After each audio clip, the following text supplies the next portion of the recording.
सिंहदरबारको घटनाभन्दा पनि ठुलो घटना।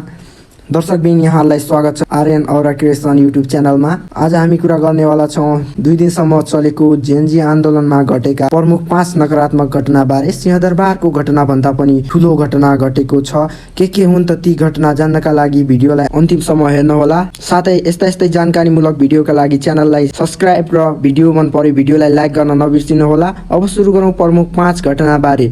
5औं स्थानमा रहेको छ कैदीहरू जेलबाट फरार हुनु। देशभरबाट करिब 17 भन्दा बढी कारागारबाट 10,000 भन्दा बढी कैदी भागेका छन्, जसका कारण देशमा चोरी, डकैती, हत्या, हिंसा लगायतका घटना बढ्ने सम्भावना देखिन्छ।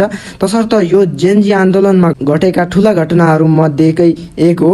त्यस्तै 4औं स्थानमा रहेको छ संसद भवनमा आगजनी। यो सिंहदरबार क्षेत्रकै एक हिस्सा हो एवं भवन हो। यहाँ प्रतिनिधि सभा र राष्ट्रिय सभाका बैठकहरू हुने गर्थे। यो भवन विक्रम सम्वत 1960 तिर चन्द्र शमशेर जबराले बनाएका थिए। यसबाट देशलाई करोडौंको नोक्सान भएको छ। तेस्रो स्थानमा रहेको छ नेपालको सर्वोच्च अदालतमा आगजनीको घटना। यो घटना आन्दोलनको दोस्रो दिनमा घटेको हो। यस भवनको स्थापना 2019 तिर राजा महेन्द्र शाहको पालामा भवन निर्माण विभाग BWD ले गरेको थियो। विभिन्न सूचनाका अनुसार यहाँ आगजनीबाट हजारौं विभिन्न मुद्दाका फाइलहरू, फैसलाका फाइलहरू र न्यायाधीश कक्ष आदि कुरा खरानीका रूपमा परिणत भएका छन्।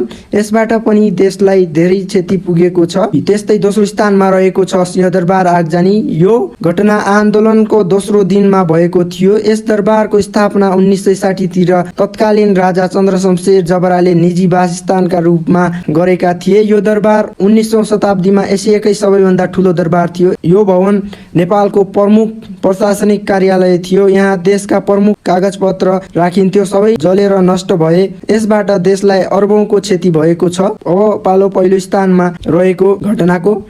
पहिलो स्थानमा रहेको छ 50 भन्दा बढी नेपालीको आन्दोलनको क्रममा मृत्यु हुनु। यही नै देशले भोग्न परेको सबैभन्दा ठुलो क्षति हो। यस जेनजी आन्दोलनमा यस घटना अन्तर्गत जेनजी र प्रहरी लगायतका जनताहरू रहेका छन्। अधिकांश 17 देखि 28 वर्षका रहेका थिए। यिनै शहीदको कारणले जेनजीले जित पाएको छ। यी शहीदहरूलाई देशले हजारौं वर्षसम्म सम्झिनेछ। भिडियोलाई अन्त्यसम्म हेर्नु भएकोमा धन्यवाद। तपाईहरूको विचारमा आगो लगाउनु ठिक थियो कि गलत कमेन्ट गर्न नबिर्सिनुहोला। धन्यवाद।